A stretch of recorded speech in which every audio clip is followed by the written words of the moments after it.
Welcome back, ladies and gentlemen. We're coming to you live from our KTV2 studios here at the Ministry of Information in downtown Kuwait. I'd just like to thank my colleague Counsel Al-Ajeel, who's been here since 7:30 this morning. It is a long day. You're going to get continuous coverage where we'll be coming in one after the other, and we'll be bringing you all the news and the very latest with what's going on outside, with people voting and the constituencies. And we've got a really good selection of guests we're very, very happy to have with us right now. I'd like to introduce my friend, I'd like to say, my colleague, Dr. Fatima Al-Ajeel, who is joining me. Dr. Fatima is from Kuwait University. She's at the Social Sciences College, and I believe the department. Doctor of Psychology at the Social Sciences College. Welcome, Dr. Fatima. Thank you. It's nice to have you with us now. Thank you. So, how has your day been so far? I think it's good. I feel happy. Good. And, I woke up today very enthusiastic. Good. And I was there in where I vote in Cordoba at 8 o'clock in the morning at school. 8:10 I was out. It was very smooth. Okay. Very easy. And the faces, they were there. They were very welcoming and nice. Well, I am glad. When you go in to vote, people were asking you beforehand about voting your candidates. Do you have any criteria you're looking for in your candidate? Actually, I have no objection based on sex or family names or anything. I am looking for somebody who is really work for Kuwait, for the people, who is very honest, and who never try to persuade people by using any kind of influence or authorities. So someone who would do their very best for Kuwait, no matter what. Yeah. That is something you would look for. This is what when I choose my people before and today. As a college professor, you have, well, let's say kids. They're in their teens and early 20s. When they talk to you about what they look for in a candidate or what they look for in for something for their future. Actually, you can generalize. They differ. They vary. So it depends on their families, their education, and some of them will just vote for family reason, because there is their family. There is a lot of, as you say, influence on them by their families. Some because of their friends, and they are influenced by their friends. And some depends on how educated, the level of awareness of those kids. So I can't say there is one reason for everybody based on in which the people. How can we raise people's awareness? How can we do that? Actually, there is sometimes I say to myself, poor our kids, our new generation. Because there is so many forbiddens, so much, no. And they can't, and we don't even, we are, comparing to Arab country, we are okay. Yes. But still we need more freedom. We need our, actually, schools, our teachers to be highly educated, able to talk with their students at a very high intellectual level. The teachers themselves, they have to be educated. But they lack these things. It's not general, some of them. No, yes. But when a problem happens, we want, or when there is voting, we want our kids to be wise, educated, know what to do and what to say. But we didn't prepare them for that, or prepare them enough for that. So to take the chance to prepare them, to take the, how would we go about doing that? To give them the groundwork? I mean, you get the kids basically from college level. Yeah. Would you say that we need to prepare them at a younger age? Younger age, and to continue with this. As a teacher, you have to be democratic. You have to be open to their idea, even if it's against, or not just against, differ from your ideas. So you give them, what we say, to set a precedent for your student. When you are democratic, when you think democratic, when you be fair with all of them, True. regardless of their names, or regardless of, I don't know, a religion. We are all Muslim, but some, you know, take, I don't like to say that, but Shias, and this is, or sex even. Right. And some of my students, female students, they were very, actually very tough with me. Send me letters, we love you, Dr. Fatima, but you have to wear a hijab. Why? Everything is good about you, but you are not wearing hijab. Okay. Yeah. So I accept that, and I welcome them in my office, and I talk to them about it. Doctor, when now, we're going to try and get some footage of the constituencies and some of what's going on. Would you think about how do you think people are going to go in to vote today? Do you think people are going to take the time to go in, or make an effort? I hope so. I hope so. They have to. They should. Somebody should tell them they are obligated. They have no other choice. We keep telling people every vote counts. Yeah, it does. Because, you know, somebody will say, I am one vote. I'll make no difference. I am not important. No, you are important, because my vote, your vote, his vote, together will make the nation itself. If everybody said to himself, I'll sit because I am no important, it is one vote, and make no difference, nobody will go. It does make a difference. But it does make a difference. When it comes to, as women, I guess they're going to ask us, what do we think about the women making an effort? Because women are, we're 53% of the voters are actually women. Do you think the candidates have addressed the issues for women? Actually, during the campaign, they do.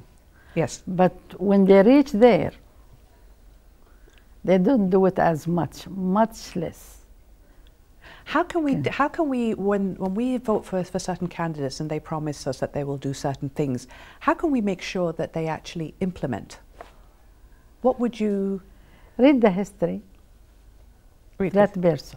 Yes. His history and how wise, and the way actually he submit his dreams or his actually plan. And if somebody tell you, you know, say that he'll do something, you know it won't going to happen. It's very difficult. It needs a lot. It takes many. Not one, or it takes, maybe you have to change the law or even the constitution. So don't believe it. But some of them are actually promising a lot of things for women. There's a lot of promises going on. Yeah, promises.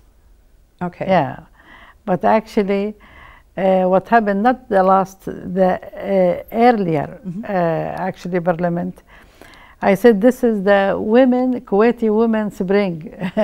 الربيع العربي الربيع الكويتي المرأة الكويتية. You know, and after the parliament, when they reached there, I was looking in the newspaper and actually watching, and 90% of the people who were promising women and give us dreams, they stopped. Dr. Fatima, I'm just going to cut you off just for one moment, if you don't mind. We're going to go to the first constituency. I believe our minister, Sheikh Salman, is there? Yes, there he is. Sheikh Salman, he's at the first constituency. Yeah. الدائرة الأولى يعني؟ أي. في سلوى. سلوى ورميثية، بيان، دسمة، الدعية. في لك الجزر. حوالي, I think. No, حوالي. I have to look at the list actually, I think. أنا في الثالثة. So, Minister, he's checking, he's just gone in to see the way things are running in one of the schools in the first constituency. The ministers are going around now just checking to see that everything is running in order, seeing the way things are. Things are running smoothly. Every constituency also has a media centre now, so that it's easier for the journalists to be able to cover and to send their reports back. Actually, this is what we do all the day and night until actually I went to sleep today until I see the result. Oh, we all do. Until tomorrow morning, I stay and I have a piece of paper and pen and write down the first, the second. It's exciting in a way, even if those who don't. Yeah, it is exciting. It's a good experience. And we are waiting to see, and it's our responsibility.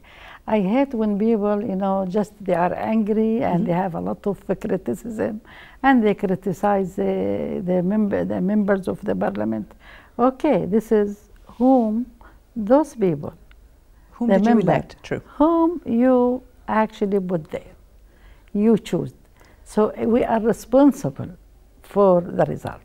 And we can't have people criticise. We were talking about this at home about not voting and then criticising the MPs. And we have to go in to vote. Yeah. You can't criticise someone and then you haven't actually taken the time to go in and vote. If you don't, for example, you don't agree with this person, what's your alternative? You have to put the alternative. And be logical about it. Things take time. Yeah. And if you leave your chair, somebody else will sit on it. So when you don't go and vote, you give a chance for somebody whom you don't maybe agree with, or you have so many obligations. But actually, your role is to go, be positive and vote, not to sit at home and be angry and disappointed. I just want to ask this, due to the uncontrollable elements affecting elections, such as fasting, the hot weather, lack of time, people travelling, can we still call this a fair election? Look, who wants to vote, he'll make the effort. True. When it's very important to him, when it means a lot to him, he'll make it one of his priority. And it should be. Yes. Okay. But yes, as you said, people now see what they are doing in Egypt, Syria. So what's the temperature little high? We are condition card. Then you go to the the place where you vote. It's air conditioning, and it's just a few minutes from your car to the place, and that's it. And the people, the staff that are at the schools where we go to vote, they're all very helpful. They are very helpful. There's chairs, there's wheelchairs, and there is a place to rest for old people, even people who are tired. Some places actually have... For handicapped, they have wheelchairs for the handicapped, and whatever you need, it's there. And I know people, they were outside Kuwait, and they came for the voting. Yeah, because we've known about it for a while now, So it's not just there's somebody who are traveling and they don't care. Maybe somebody, they do care. And we can't say they are not... circumstances. They are very good Kuwaiti, one of the best maybe. And people who work for Kuwait all of their life, and whom we are actually proud of. But they choose not to be in the other side. I don't know. Well, can I ask you, how do you think history books will talk about these times? Which times? The way things are moving ahead now, the way people are relating to the elections. There's been a lot of talk, a lot of promises, a lot of... It depends who wrote the history, who wrote the books. Because now, actually, I am very not suspicious. I doubt all the history I read about. So we need to read more than one history book to know what we're talking about. Actually, I used to like history as a subject when I was at school until the high school, grade 12, when I started reading about the First and Second World War and the Arab during that time. Then I can't read history. I hate it. You don't like it? Yeah, I don't like it. And I am very suspicious about it. I don't believe everything it's in the book. It depends. But we can make a mark on history. We can help change things. We have to. But it takes more effort. Yeah, it takes time, it takes effort. You have to be persistent, you have to be patient, and you have to be able to see the light at the end of the tunnel. It won't happen in one day. True. Or maybe in 10 years. It needs time. But you have to be a believer. Dr. Fatima, can I ask you, when people now, candidates, when they decide to run for office or for, well, like now for a seat in Parliament, does it matter the way they dress, the way they speak, the colours they use, the words they use? Does that make a difference when they're talking to people? Somebody has charisma. Mm-hmm. Yeah. And it's really influence, especially the young generation. The way they talk. Mm-hmm. Now I am not doing what we call it media for anybody, because I'm talking about somebody who died.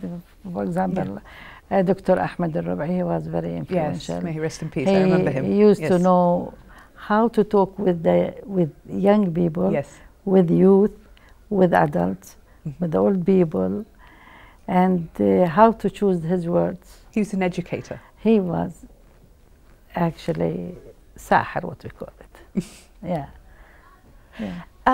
Sami Mnayes. Can I ask you about something? When we, many blame the media for being short-handed when it comes to fulfilling its responsibilities regarding social awareness, voting awareness and other campaigns.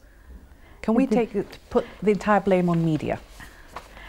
No, actually media are very responsible and they have the freedom, they have, it's a limit.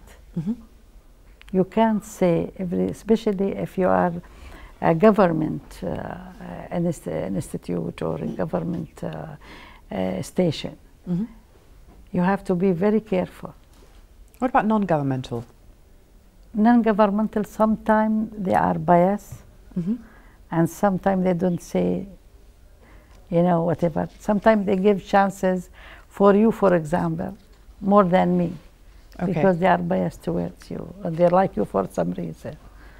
So but not it's not just the media. It's the media, it's the family, it's the newspaper, part of the media.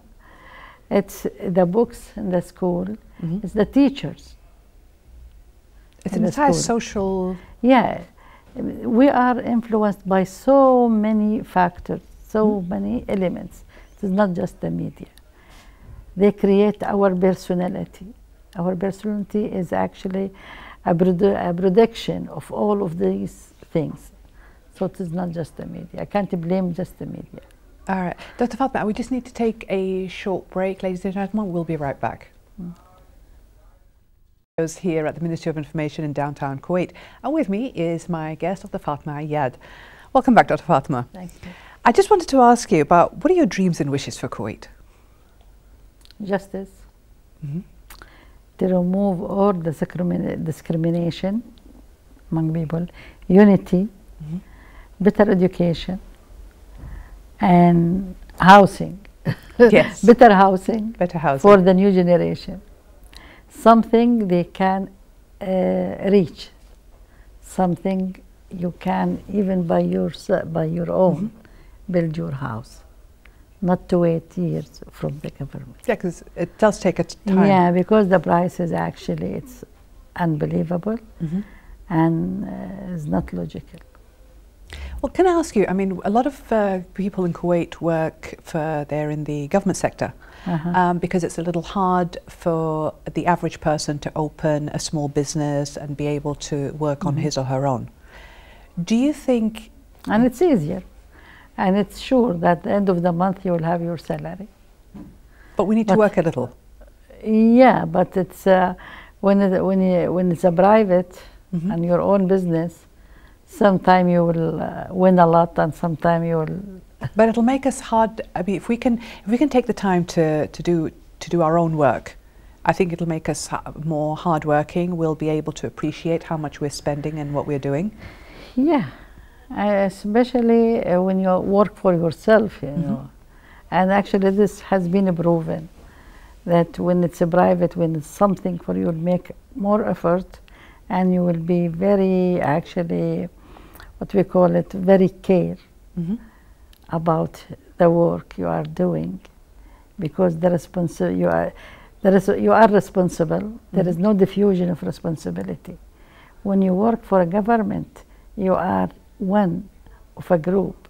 True. So even if there is a mistake or there is a loss, you are not responsible. The responsibility is divided among all the groups. But when you work for your own, or you are the responsible one, you will make more effort. Do you think there should be hopefully the new members of Parliament, when they come in, they should take the time to come up with more laws and more schemes to help a Kuwaiti citizen open up his or her own business, to simplify things? I think things are very complicated now to open your own business. To encourage, especially the new generation, the youth, because you know, in a few years the government won't be able to take all the Kuwaiti. It's not fair. Yeah. So we have to encourage the youth, maybe give them a capital, little bit of money, if he needs land or whatever. True. You know, education, help, and as a consultant to be there. I hope there to be a consultant to help the new generation having their own business. To be more self-sufficient. Yeah. To be able to take care of themselves. Yeah. Because it's not fair to put everything, to burden the government with all of this. Yeah, because actually this is not good from an economic point of view. No, it's not. But I think things are complicated. I think in the future we will see the bad effect of that. But I think for a lot of people the complaint would be that things are so complicated trying to get their own business off the ground. It's not for their lack of hard work, but I think the legislation needs to be put into effect. Actually, to we should be very more smoother and easier and clear. Even if you need to do just a paper in the government, you have to go up and down, and this person is not here today, and this person on vacation. So, is there anybody else? It happened to me actually just last week. Somebody they said she's in vacation. Okay, is there anybody else? If this person is in vacation, so everybody who needs her or who needs her business, her job, have to wait until she comes back. That's tough. We are very frustrated. Things need to be simplified a lot more.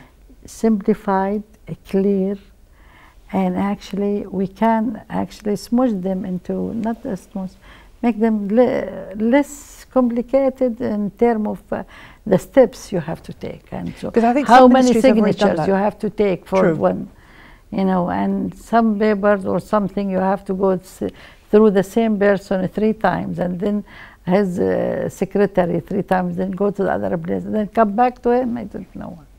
It's far too complicated. It needs to be simplified a lot more. Because I know some places have already simplified their things. It's easier to pay through the government websites and that. But when you have to do paperwork, or you have something to do when in the ministers, so it would be good for the new members of Parliament to concentrate on that. So when we go in to vote, it depends on the new members of the Parliament. So we need to vote for people who are younger, who can think better. We have to be very careful this time. I really hate when I hear that somebody sells his vote. Yes, that's horrible. Who buy you sells you. True. You don't sell your name. You have to be actually priceless as a person. Your vote, your rights has no price. True. Because you've earned them. And no matter what they give you as a price, you will be cheap if you sell yourself. Yes, because that is a problem now, isn't it? This is what we have. Actually, I am not involved with this kind of things. No, it wasn't. It was. But actually, it's in the newspaper. Yes, true. It's everywhere. It's been in the newspaper. And people talk actually about it. Yeah, I think because here in Kuwait, a lot of what goes on is not quite what's in the media. It's what you talk. It's more of a social thing that people talk to each other, and you find out more about what's going on. Yeah, especially with our diwaniyas. We are a small community. Even if there is, if they don't write a name in the newspaper, they would just the first letters. You know, this is so and so. Yeah. What would you suggest if you were now, someone asked you, what would be a law you would like to see come into effect? Because I know you do a lot of work with women, you do a lot of work with the... I want to see the laws which discriminate between men and women to be just fate, not exist. That would be good. I hope so. Because, yeah. But actually, I don't think it will happen soon, in the near future. It takes time, like you've just said, it takes time. Because, you know, many of the members of the parliament, they don't believe in it, even if they talk about it. But they don't do things to implement it.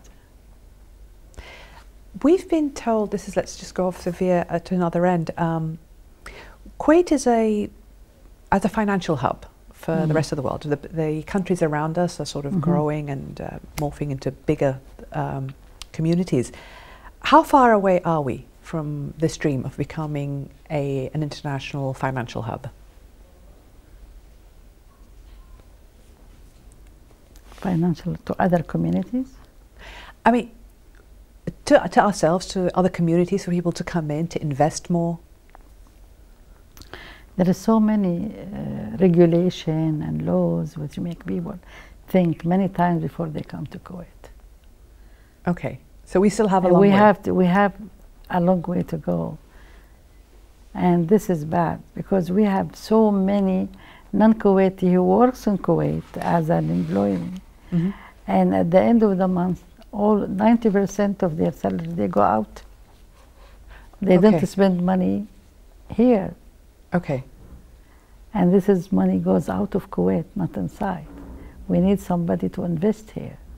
We need more. It still goes back to rules, regulations, laws, and voting the right person to hold the seat. And especially if somebody who's a millionaire, very rich, and if he goes to other country, they welcome him and they make it easy in him to invest. And when he comes here, there are so many rules, so many regulation, he'll say, bye, thank you.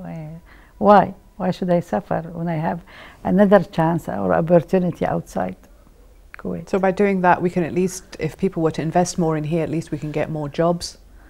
Yeah, sure. We can get more jobs. More jobs, more money. It's good for the economy. Yes, it is. Yeah, yeah. Dr. Fatima, what,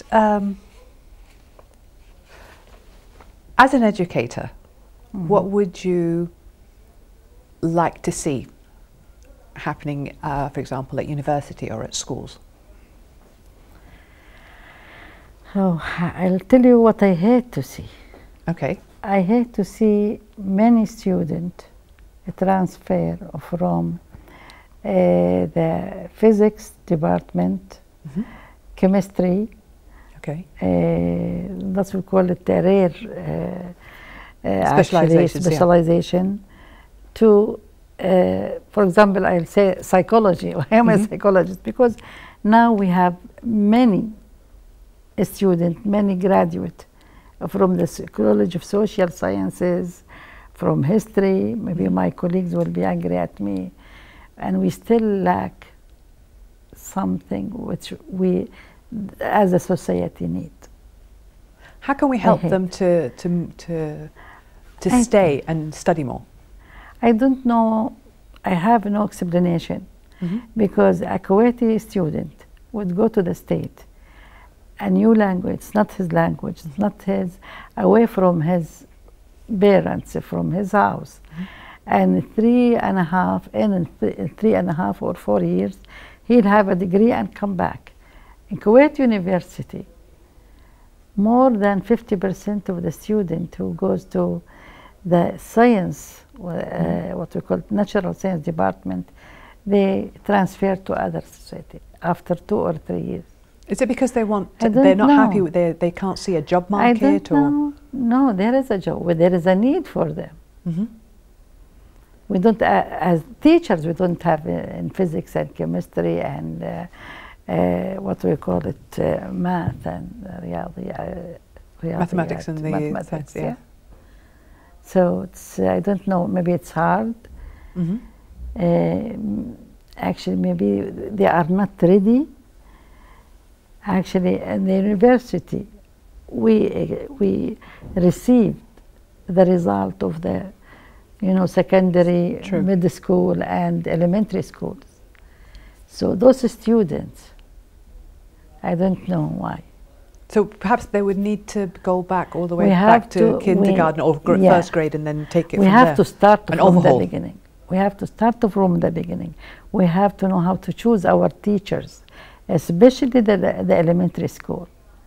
The language the teachers use, we have to be careful about it. The vocabulary. Okay. Yeah.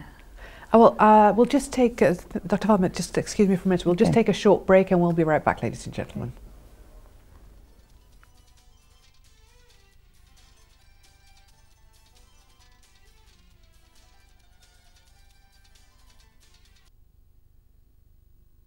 Welcome back, ladies and gentlemen. We're coming to you live from our KTV2 studios here in Kuwait City. And with me is Dr. Fatima Al-Ajeel.